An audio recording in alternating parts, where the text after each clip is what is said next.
Welcome to Ordinary People, Extraordinary Connections, a podcast all about helping you comfortably connect with others in any situation. Hosted by Leanne and John, this podcast is proudly brought to you by Fortitude at Work. fortitudeatwork.com.au. Welcome to Ordinary People, Extraordinary Connections with Leanne and... Hello, John. And John. I thought we'd get a bit fancy there. Yeah. Leanne and John, double Johns. That's it. So that's as fancy as we're getting. Okay, so I shouldn't really be laughing because today we're going to be talking about anger. Yeah, on the laughing one, we'll talk a lot about laughing, but today we're talking about yelling and cranky people. That's right, cranky people today. And we did have a bit of a discussion prior because I was thinking, let's just talk about yelling. But really, we're talking about, that's just a symptom, isn't it, really, of anger. So we're really talking about anger. So just to put it into our usual context, it could be my client, my customer, my mother, my partner, my sister, my friend is angry or is yelling. What do I do? Yeah, if they're all doing that at once, then that's going to be quite overwhelming. But usually it's just one or two that are yelling at you. That's right. Okay. That's exactly right. So, where shall we start, Johnny? Well, I think, there's a couple of different things that come to mind for me, and that is if you've got this, you have the thought, then you have the feeling, and then you have the action. So if something happens in front of someone, and they have a thought that they didn't like what happened, and then they have the feeling of being not heard or not cared about, and then they have the action, which may go into anger, which then is the yelling and screaming. Results in the yelling. That's it. But sometimes you might just, that might happen for a person, but what if you're the person in the presence of that person having the reaction? Sure. Well, being aware that yelling and screaming is the result of often a thought, then a feeling, then an action, and also being aware that there's like some people have knee-jerk reactions, and that is that something happens in front of them and they just instantly get angry and yell.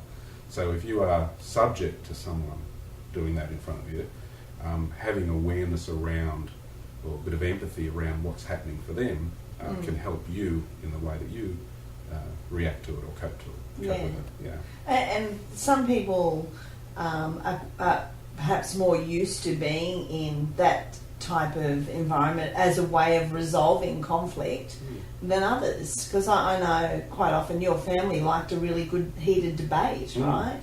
Yeah, they often, without stereotyping, but there's people that say Italian families are very loud, or Americans, or and in those and just certain family dynamics, like you say, where everyone, the way people get their point across is to raise their voices. Yeah. And they're all very used to that. And then you have other people that come from different cultures and different family dynamics where yelling was never part of that process. Yeah. So when they're faced with that in a workplace or with a relationship, that's quite shocking or overwhelming for them. Yeah, that's right. It can be quite threatening, or they go in to do whatever you have to do to just keep the peace. That's it. Yeah, there's people that often say, I avoid conflict. Yeah. I avoid that sort of thing. So when they're faced with conflict, it can be very overwhelming. Yeah, that's exactly right. So let's go back to your first idea about being a thought and a feeling and an emotion. What kind of thoughts do you think can often lead or result in anger as a behaviour, do you think?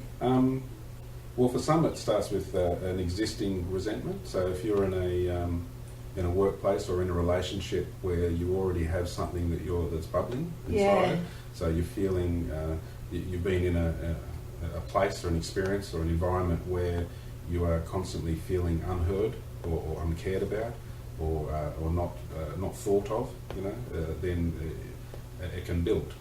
So so some people may already have an existing resentment that they're holding, and then there's another situation which then puts them over the edge, and off the emotions go. So the initial thought is, I don't feel, or the thought is that person doesn't care about me, or that person's a bastard, or that she's a bitch, and she's always making my life a misery, and one day I'm going to go off. And then of course the next situation comes along where they act in the way you expect them to, and the thought is, there she goes again, or there he goes again. So do you think it's typical that people who are angry may well be feeling undervalued or not appreciated? Yeah, well, from my experience in anger management, I actually call it hurt management or pain management even.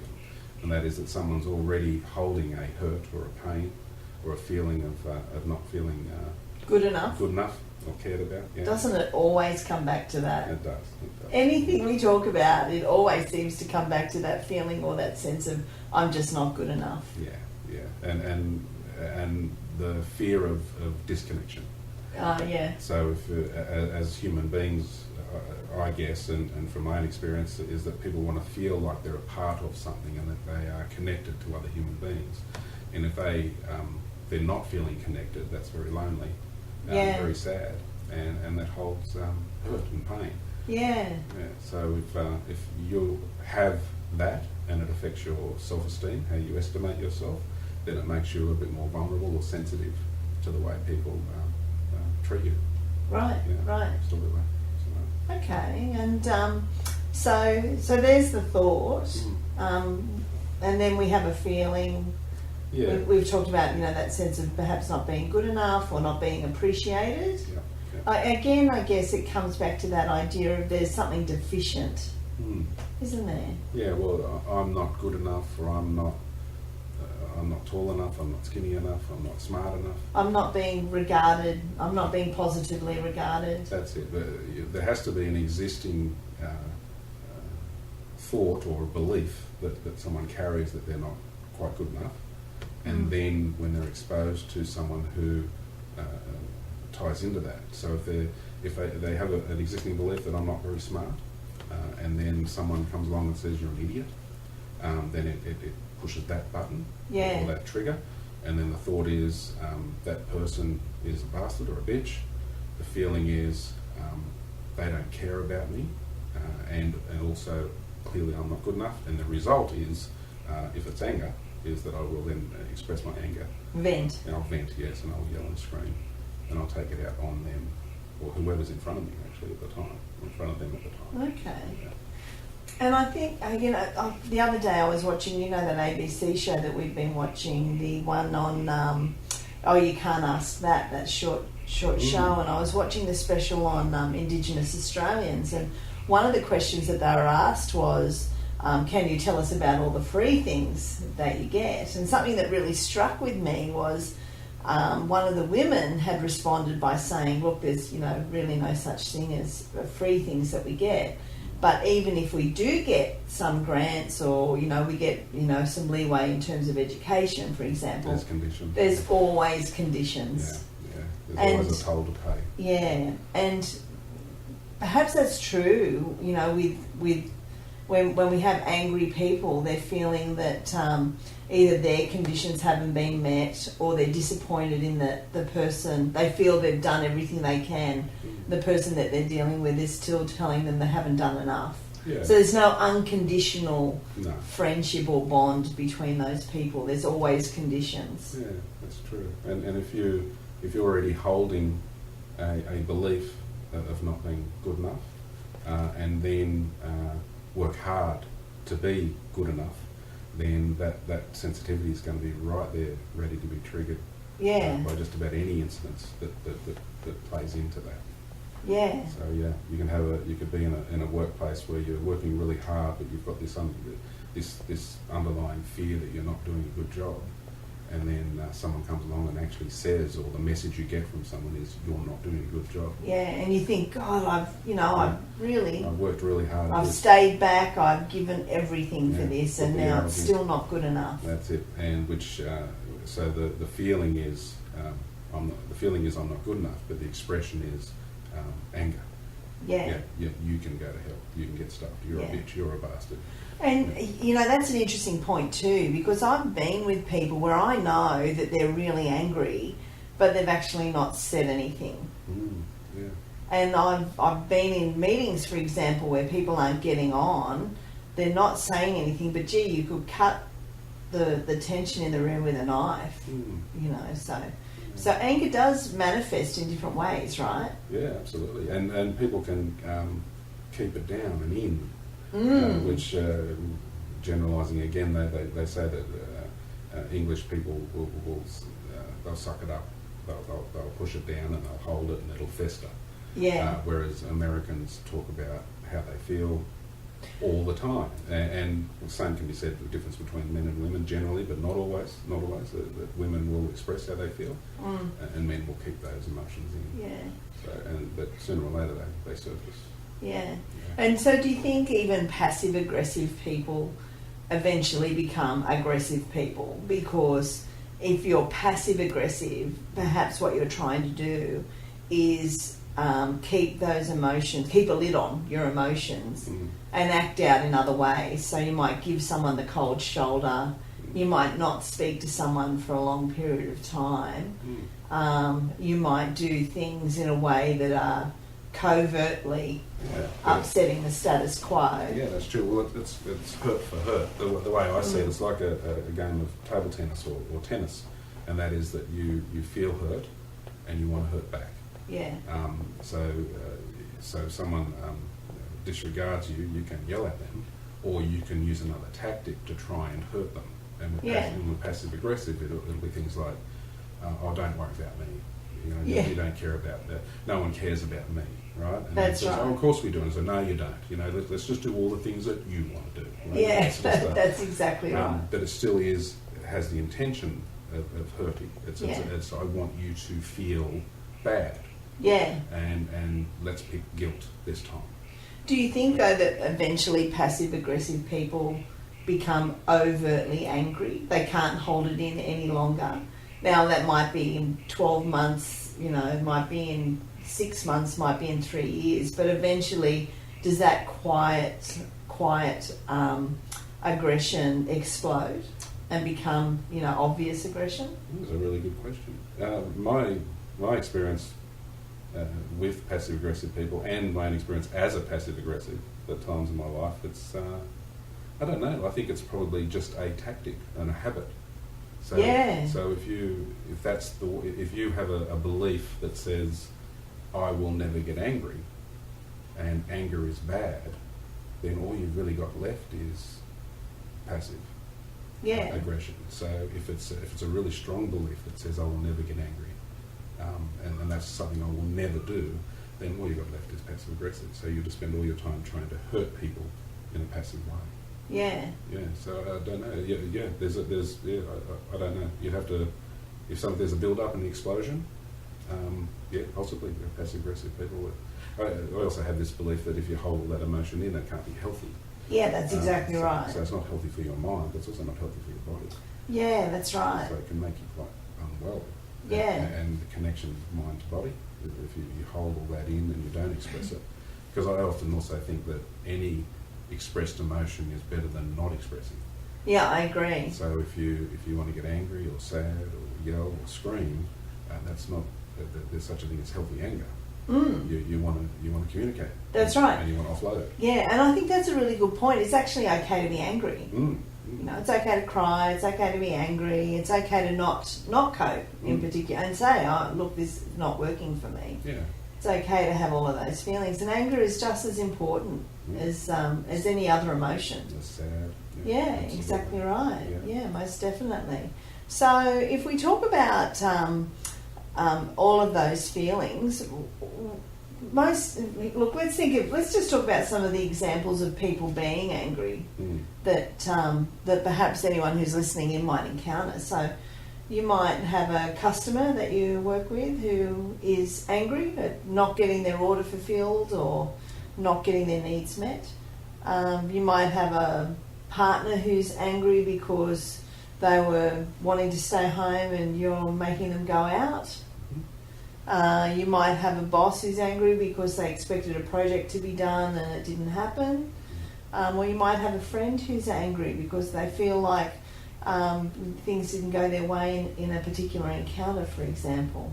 Well, if you're looking for a better way, so if you have an existing way, and that existing way, you're stuck in that cycle, and you're looking for something that is a better way for you as a person, then it's always self-awareness and empathy.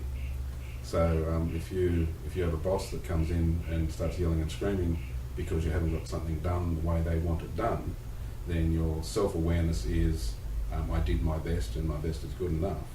And your empathy is, clearly that other human being is under some pressure. Yeah. And they have these expectations of themselves that they put on themselves, which is quite a lot of pressure. And that's not my fault. Yeah. That's their values Right. and their beliefs, and they're offloading on me. Right. So let's just hit the pause button there on that comment, because I think that's true. Self-awareness is key when you're confronted with somebody who's angry. But how easily can you do that when you're faced unexpectedly with an angry person? So I know if I'm, in my office and I'm working and somebody comes in and suddenly starts yelling and screaming at me, and I wasn't expecting it, I didn't know it was going to happen, I don't know how quickly I'd be able to go, hang on a second, just have empathy for them. What's the very first physical thing, really, that I should do if I'm at the receiving end of somebody yelling and screaming? Okay, well, we'll throw in one more. So if you go with self-awareness and empathy for the other person, an idea of what's happening in their mind, you also go to self-care.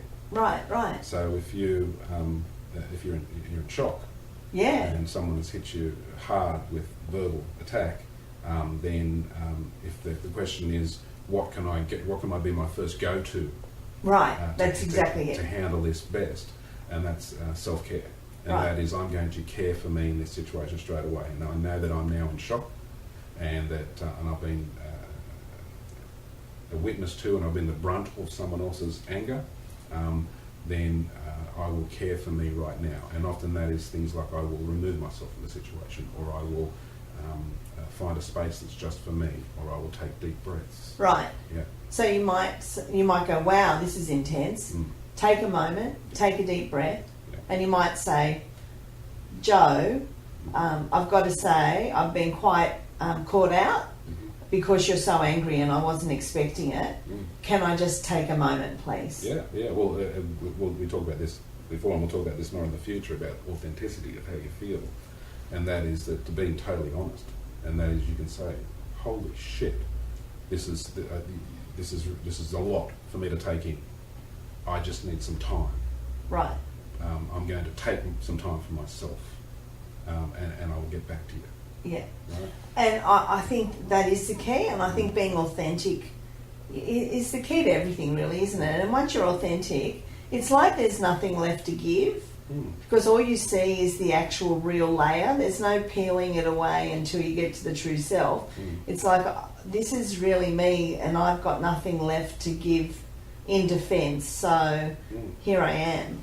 But I think if you're going to be authentic, you have to marry that with being genuine. Yeah, and I statements. Yeah. I statements. I feel this because of what's just happened. That's a good point. Yeah, I'm feeling a bit shocked.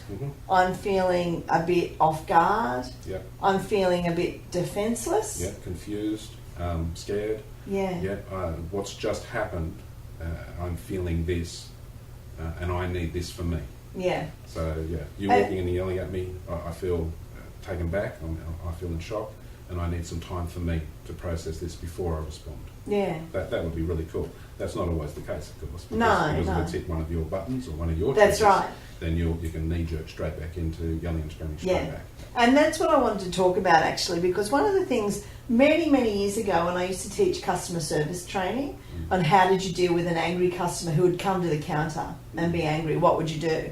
And one of the things we used to talk about in those courses quite regularly was, imagine that person is actually, they're a raging fire is what they are. And the way to keep a fire raging is to keep throwing fuel and logs onto that fire. But the minute you stop throwing fuel or logs onto that fire, it's got nowhere left to burn.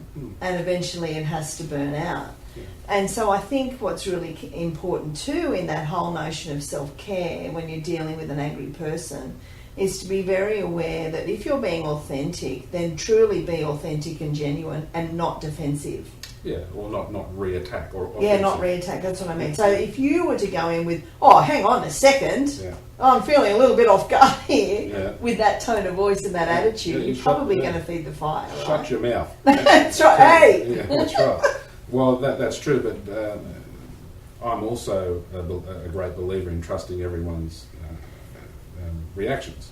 So if I'm faced with that, and my knee-jerk reaction is to attack back, and then you have this big row that people will say is blown out of proportions, then I trust that was exactly right for both of those two participants. Yeah, I agree. But if you want to try something different... Yeah. Oh, yeah, and we're quite happy people yell and scream at each other until the cows come home. Yeah, that's right. The only time that any of the stuff that we're carrying on about here is for people who don't want that anymore. That's right. Right, and throw in one more element, and it's about forgiveness. Yeah. And it's not forgiving them, it's about forgiving yourself. Yeah, for however well or poorly or whatever you think in terms of the way you've managed the situation. You felt guilty about how you dealt with it, or some shame around that. Yeah. Then the key then is to forgive yourself, because you did the best with what you knew at the time. And now you're taking steps to say, I want to do this another way, a different way. Yeah. Right? And if John and Leanne have any wisdom whatsoever, yeah. maybe then you can say, oh, well, they said, a bit of self-care, I forgive myself for that process. Take a deep breath. Take a deep breath. I'll forgive myself for what happened there. I'm going to choose a different way. I'm going to look after me in this process. I'm going to speak from my statements, and I'm going to have a bit of empathy for what's happening for them, and realise that it's not my issue, it's theirs. And then I can speak from my statements and not throw any more fuel on this fire. That's right. Yeah. And speak from an authentic and genuine position. Yeah. And, if you want to... if you do want to try something different, you can always just call it, right? Mm. So I know you and I, we fight, not all the time, but we do have some doozies. Yeah, well, only when you do the wrong thing. Or when you let me down. That's right. But you and I have some doozies. But one thing we try and do, and we don't always do it well, but one thing we try and do is go, okay, let's talk about what's gone on here. Yes. In some way. And perhaps if you're wanting to try something different, say you've had an argument with your partner and the normal mode of operation is I argue, they argue, we yell, he yells, they yell, we scream the house down and then we don't talk to each other for 3 days. If you're wanting to try something different, you could go in with, take a deep breath and then say to your partner, you know what? I know we're in a really angry mood, but let's go from a different point this time. You're listening to Ordinary People, Extraordinary Connections. Do you want to spread the word in your workplace, community, team or school? We're available to speak at your event or deliver customised training. Visit fortitudeatwork.com.au for more info. And so then if you say to your partner, look, I know that usually we could be in this argument for days, but I'd want to try something different. If you can take time out, then perhaps that in itself breaks the cycle of anger. Sure. And definition of insanity is to keep doing the same thing over and over again and expecting a different result. Yeah. But once again, you'll need agreement from the other part in this process. So you can go, okay, I recognise that we're in a cycle. I recognise that we keep doing the same thing and it doesn't get us anywhere. So we've only got one choice. If we don't like this, then we need to do something different. Yeah. Anything different. Yeah. Okay. And then try it and practice it to see if it works. That's right. But you need cooperation. Yeah, and I also think you need some level of investment that you want to do something different.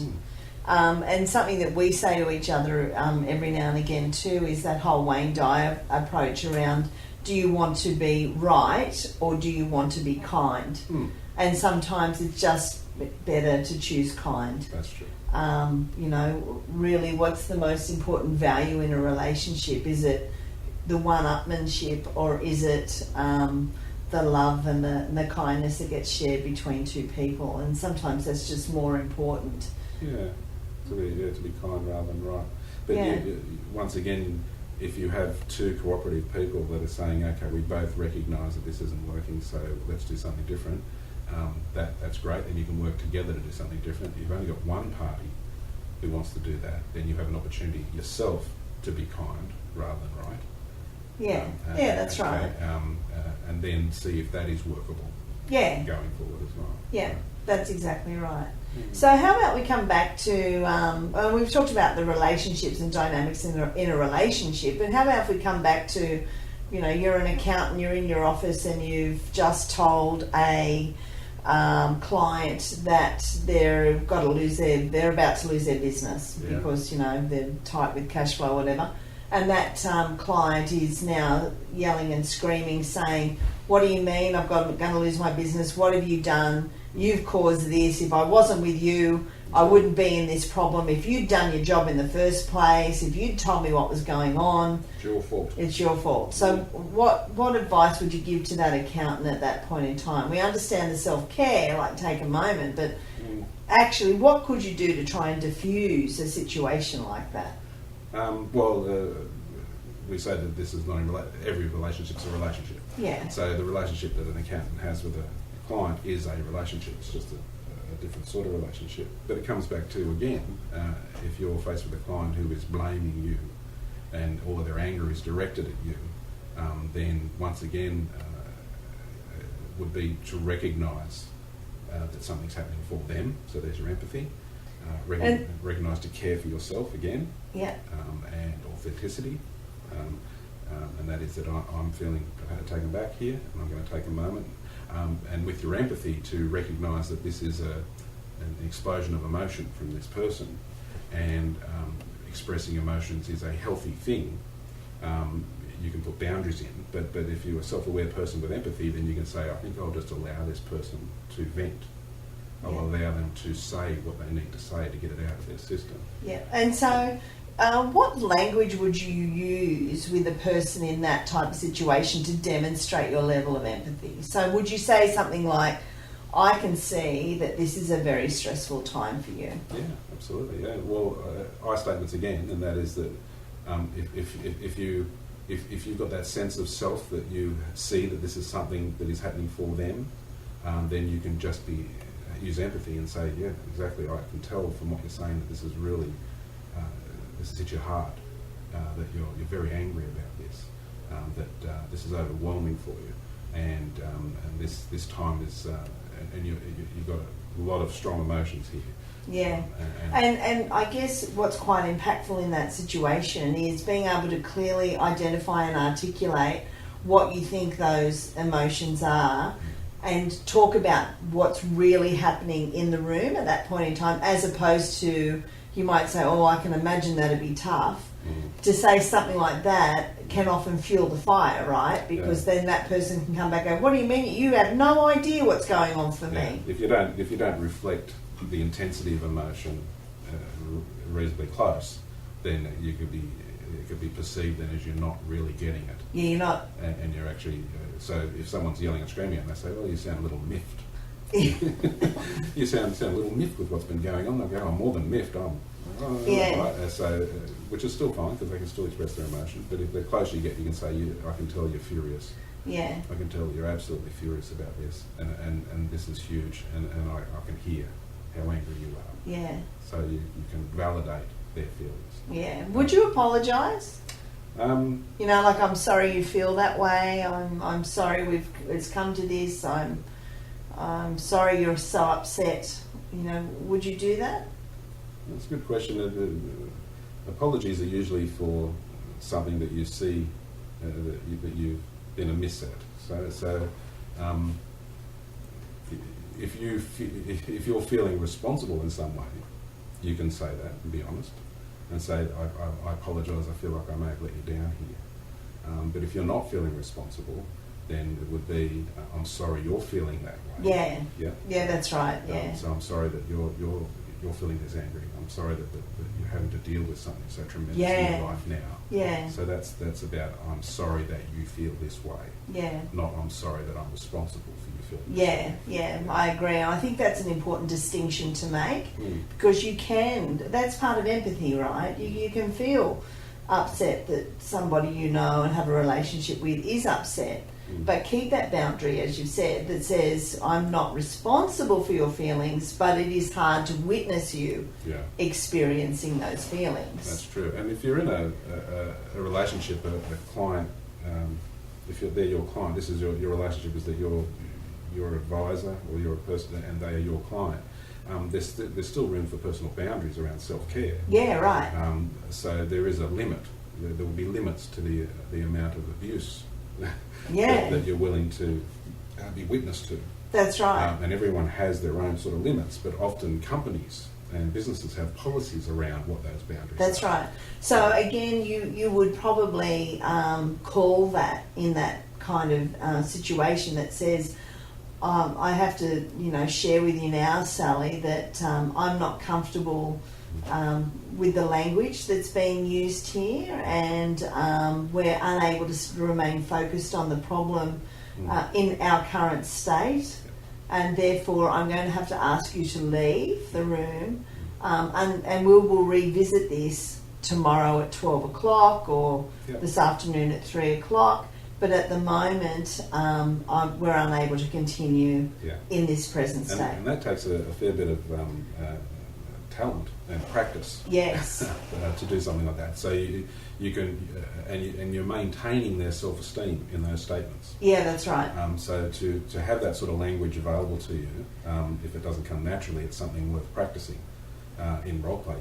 Yeah. So if you are in a business where you are likely or it's possible that you're going to be affronted with this, then it's worth you spending some time practicing how you would handle that. Yeah. And the key things would be to maintain your own safety. Yes. Also maintain your company's policies around what's appropriate and what's not. Yeah, that's right. But also maintaining the self-esteem of the person that you're sitting with. Yeah, that's right. And those sort of words you used do that. Yeah, so, that's exactly right. And I think another key thing that comes up when trying to diffuse an angry person is to be sure you know the difference between empathy and sympathy, because quite often sympathy adds fuel to the fire and empathy extinguishes the fire. Yeah, there's a place for both. But if you want to give your definition of the two. Well, I think empathy is about appreciating what it would be like to be in the shoes of that person and being able to express that you're walking with them. Yeah.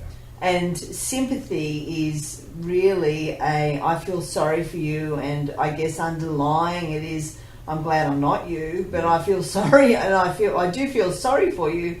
But gee, I'm not you, and I've not been where you are. Yeah. And I don't think sympathy is a very helpful tool in this situation. It's got judgment attached to it. Yeah, it does, doesn't it? It does. Or pity. Yeah.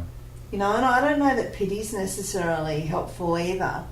Perhaps it's a coping strategy, pity, afterwards. I've got to feel sorry for that person, they're such an asshole. Yeah. You've got to feel sorry for them. And perhaps that's a way to cope afterwards, where you have some sort of pity because that person has behaved so badly. Yeah. But I don't know that pity is helpful when you're encountering an angry person at that point in time. Yeah, well, one thing I've noticed for when people go through a process of adjusting to a change in their life, either a loss or an incident, it's almost like sympathy is part of the process. It's part of the coping mechanism. So if you lose someone or you've lost something, a home or a job or something like that, and you go, okay, I'm going to be angry to start with. I'm going to blame the world. I'm going to blame the government, the boss, the economy, or something like that. I'm going to be very angry about all that.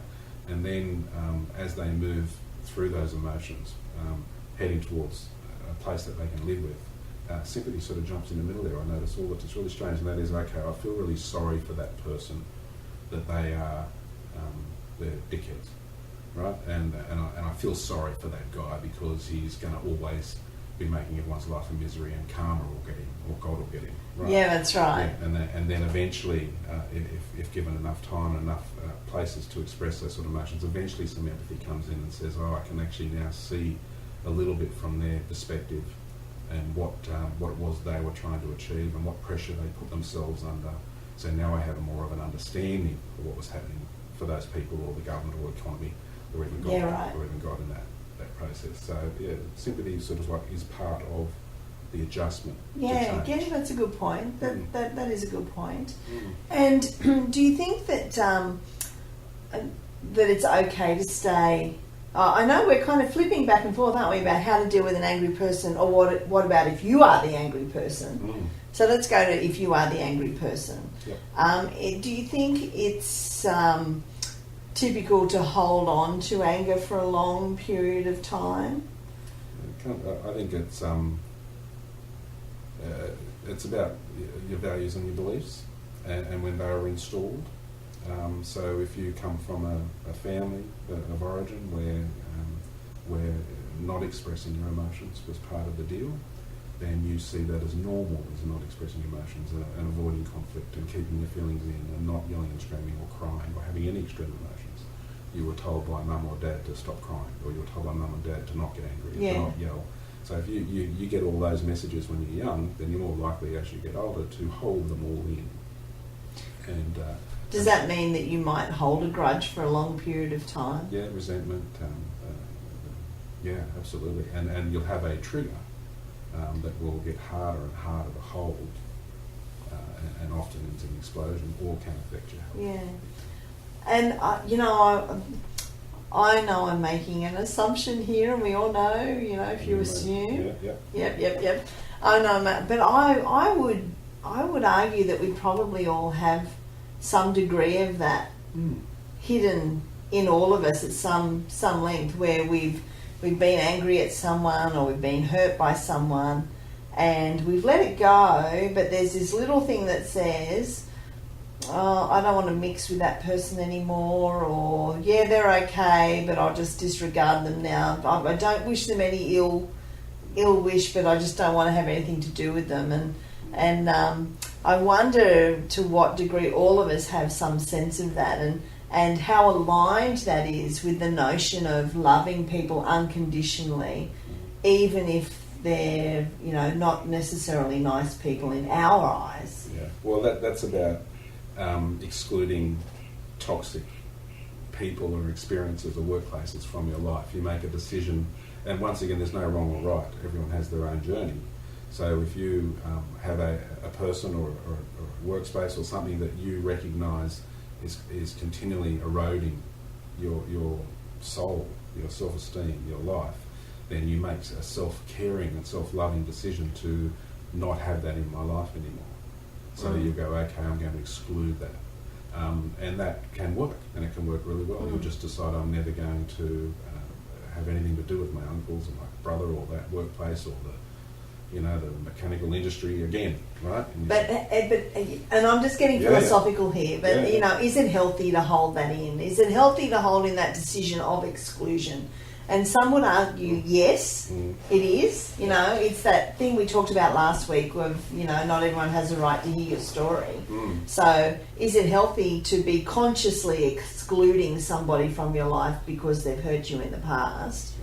Or is it a sign that I'm still on my own growth? If I was say under Maslow's term, self-actualized, then would I have anyone on my exclusion list really, because my love for self and my self-satisfaction was so complete that there is nobody that I would ever bear a grudge against? Well, I call that people making decisions at their livable levels and trusting their pace in that process. So if I trust everyone is doing the best they can in any given moment, and there's lots of dogs barking in the background. I'm just going, carry on. Right, so I trust those dogs are doing the best they can in this moment, and they think that there's someone walking out the front that's going to come in and kill us all. Okay, that's right. When clearly it's just no one's walking out the front. Right. Okay, so if we agree that everyone is doing their best in any given moment, and we also agree that we've noticed that people may continually attract the issues that they get an opportunity to deal with. So even though you decide I'm going to exclude the architectural industry out of my life because it's been an absolute misery to me, whatever was happening there, often you will just attract that in the next workplace. That's right. You'll take it with you. That's absolutely true. So you might actually, it might be choosing a partner. You might have divorced a partner for whatever reason, and then end up going out with someone who's very typical. Yeah. Why do I keep being attracted to cranky men? Why do I always end up with a similar sort of partner? But I wonder if you're completely self-actualized, if that's even possible. And I know I'm sidetracking here. We're talking about anger. I'm going to make you angry in a minute by doing this. But I wonder if if you are completely self-actualized, is it ever possible to attract someone who you don't just completely love anyway? Well, for me, every relationship that you enter into, and remember, the relationship for me is just any connection with any other human being. So every relationship for me, I think, is an opportunity for personal growth, and you will attract all of those relationships for those opportunities. But you will only take the gifts from those opportunities if the timing and the pace is right. So and trust that completely. Right. So if you need to fall into 7 relationships with cranky guys, then 7 relationships it is. Yeah. Right. And with each one, you'll get a little wiser. Yeah. Right. And at some point, you may go, okay, I love myself enough now to know that I am better than this, and I deserve better than this. So we've sort of talked about, they're good points about self-actualizing, or no such thing as a bad experience. But I guess it's worth looking at too, Johnny, about the anger that we might carry within ourselves, our self-anger. Yeah, well, as we said right at the beginning, and we'll be going soon, so you can all get back to your life. There's the self-awareness, self-care, and empathy for others are some key components there to handling other people's anger, and then similar stuff for your own anger. So if we all have our buttons and our triggers, so having some self-awareness around that, and some self-care around that, and some empathy for yourself, which includes forgiveness, is the key for your own anger. So the self-awareness part of that, if you like, and then you can put in then strategies to help control your anger and control those extreme emotions. And you can do that in a couple of different ways. And one is you can have awareness around where the anger comes from, where the hurt comes from. And do you have to be? That's about having a level of honesty with yourself, right? Yeah. Because it's not I'm angry because she's done the wrong thing by me. It's actually I'm angry because I'm feeling deficient again or something. That's just the surface stuff, really. Yeah, they've just pushed your button that you own. Right. So you've got to know what the button is. That's it. Honestly. That's it. So if you become more and more aware of your own buttons and the origins of those buttons, then they have less power the more you practice it. So the more you're exposed to someone walking into your room and saying you're an idiot, or a person that you care about saying you're an idiot, or just when you're paying for your petrol, the person at the petrol station gives you some sort of a message that they think you're an idiot. If you have a button that you hold, that is a belief that you already hold, that says that I'm not real, I'm not smart, or I am an idiot, if you actually have a part of you that believes it, and then having an idea of the origin of that, and where that came from, and where that started, and 9 times out of 10 it's in your formative years when you're young. Yeah. The people that are supposed to care about you unconditionally, those older adults, mums and dads and significant others, they're the ones that give you messages when you're young, they put in those seeds that they think that you're not real bright, and you'll remember them as criticisms and constant never accepting you, that sort of thing. And I guess if you struggle to identify what those seeds are or know what they are, then you could do the sort of thing that we've often gone off and done, which is go and talk to a counsellor, and get brave about exploring what that is, because maybe you don't like the angry side of you. That's it. And I remember Brene Brown, when she was talking about going to her first therapeutic experience, her counsellor said, she said to the counsellor, I don't want to talk about any of the childhood crap. That's exactly right. And the counsellor just laughed at her, because that's where it's put in. That's where a lot of the programming is done. So if you have a fundamental belief that you're not quite good enough, or you're not smart, or you're not pretty, or you're not tall enough or short enough, or whatever, and that leads to anger. Well, it exposes you to be sensitive to that. Yeah. So when anyone any time that it is suggested or a message comes either straight out that someone thinks you're stupid, or you get a message where people don't give you attention, then it's going to hit that button, and that button's going to explode. Yeah. So having an awareness around the origins of your issues or your triggers. That's the very brave first step. That's it, yeah. And spending some time with a counsellor talking about that is a great idea. Yeah. And then secondly, you can have some strategies regardless, and that is to, as we were saying earlier, talking I statements, start to own it. So when someone does something and it affects you, you respond with, I feel this when that happens. Yeah. Rather than you made me feel. You own your own feelings. So if someone calls you an idiot, you can say, when someone speaks to me like that, I feel not cared for or undervalued. Yeah. That sort of thing. And that way you own the feelings, and the more you own them, the less power these other people seem to have as you go forward. Yeah, yeah. And the second part of that is a bit of mindfulness and some strategies, and that is to do things like we all know from anger management programs over the years about taking some deep breaths, some mindfulness talk about I am good enough, I'm smart enough, I'm good looking enough, that sort of stuff. And I think related to that notion of mindfulness in this topic of anger is being aware that a button is being pushed. Yeah. And I practice mindfulness in short bursts when it's needed, not only in anger, maybe if I'm feeling anxious about something, but I'll find myself, if I'm getting angry nowadays, and it's taken me 50 years to get here, nowadays saying to myself, oh, that's getting you, isn't it? Like noticing it and talking to myself in a soothing way that says, oh, you're feeling angry about this. Oh, somebody's going to be pushing your buttons. That's the conversation I'm having in my head. Yeah. So, and it's mindful self-compassion. Yeah, that's right. And that is, that's my button. That's my trigger.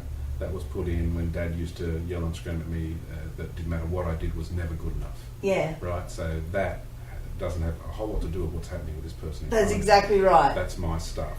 And the more you revisit that with each one of those opportunities, the less power they'll have over you. So you believe. And you don't always get to catch it every time, do you? No, with knee-jerk reaction. That's right. So if you go straight into playing the game of tennis and wanting to hurt back, then the next step, of course, is to recognise that those, what's it called when you go back? When you go back, when a drinker goes back on the drink again. Oh, on the wagon or off the wagon? Off the wagon. So if you go off the wagon in your management of your extreme emotions, then you recognise that isn't a failure.